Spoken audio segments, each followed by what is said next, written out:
Bonjour, dans cette vidéo, je vais vous présenter et expliquer tous les paramètres de Microsoft Teams. Notez que des fonctionnalités ont peut-être été ajoutées après l'ajout de cette vidéo. C'est parti! Une fois connecté à l'application Microsoft Teams, vous pouvez apercevoir votre photo de profil en haut à droite. Cliquez dessus pour dérouler le menu. Dans ce menu, il y a plusieurs boutons. Le premier est le statut. Il signale à vos collègues que vous êtes soit disponible, soit occupé, soit en mode ne pas déranger, soit de retour bientôt, soit apparaître absent. Si vous cliquez sur rétablir le statut, cela enverra à vos collaborateurs que vous êtes disponible, seulement si eux ont configuré l'option suivre le statut. Définir le message de statut vous permettra de créer un petit message quand une personne survolera votre profil ou qu'elle écrira un message. Le bouton enregistrer sert à afficher les messages que vous avez précédemment enregistrés. Et voici le bouton paramètres que nous allons voir juste après. Ensuite, vous pouvez gérer le zoom et la taille du texte de la fenêtre. Le bouton raccourci clavier vous permet d'afficher les différents raccourcis clavier pour accélérer votre utilisation de Teams. Dans à propos de, vous pouvez voir les clauses de confidentialité, etc. Sur le bouton vérifier les mises à jour, un clic vous permet de vérifier si une mise à jour est disponible. Le bouton télécharger l'application mobile va envoyer un mail à l'adresse email que vous avez tapé précédemment. Vous pouvez directement cliquer sur le lien envoyé dans l'email et installer Teams sur votre périphérique mobile. Et enfin le bouton se déconnecter, pour se déconnecter ou changer de compte. Revenons à ce bouton paramètres. En premier lieu, vous pouvez choisir un des thèmes proposés. Soit le thème par défaut blanc, soit foncé, soit contraste élevé. Dans la section applications, vous pouvez choisir de démarrer Microsoft Teams au démarrage de votre ordinateur. Vous pouvez choisir que lorsque vous fermez l'application avec la croix, Teams reste actif en tâche de fond. Cela veut dire que vous recevrez toujours les notifications et les appels de vos coéquipiers.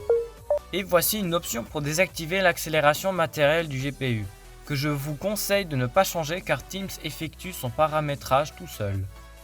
Vous pouvez choisir d'enregistrer Teams comme application de conversation pour Office. Cette option vous permet de directement afficher la carte de visite des éditeurs, par exemple dans Word, le propriétaire du fichier et la dernière modification, et vous pouvez appeler directement cette personne si l'option le permet. Dans la section langue, vous pouvez changer la langue de l'application et le format de l'heure et la date. Dans les paramètres de confidentialité, vous gérez l'accès prioritaire. Ceci définit quels contacts peuvent vous envoyer un message et en recevoir la notification malgré votre statut ne pas déranger. Vous pouvez aussi bloquer et débloquer des personnes dans Teams et bloquer les appels inconnus. Une option est disponible pour activer les confirmations de lecture. C'est le petit vu à côté de vos messages. Choisissez si vous souhaitez participer aux enquêtes. Un exemple, c'est quand vous fermez un appel, on vous demande la qualité, etc. Dans les paramètres de notification, vous pouvez changer tout un tas de choses, que ce soit des messages privés aux mentions, aux membres ajoutés, etc. Je vous laisse tout lire. Tout est indiqué. Dans les paramètres de périphérique, vous pouvez choisir une installation. Le haut-parleur, le microphone. Vous pouvez passer un appel test où vous devez dire quelque chose et le robot vous enverra ce qu'il a entendu. Par exemple pour tester la qualité du microphone. Et vous pouvez choisir la sonnerie secondaire. Si par exemple vous avez un casque et que vous l'avez enlevé, vous pouvez faire sonner les haut-parleurs du PC aussi. Dans les paramètres d'autorisation, ce sont les autorisations des applications tierces de Teams.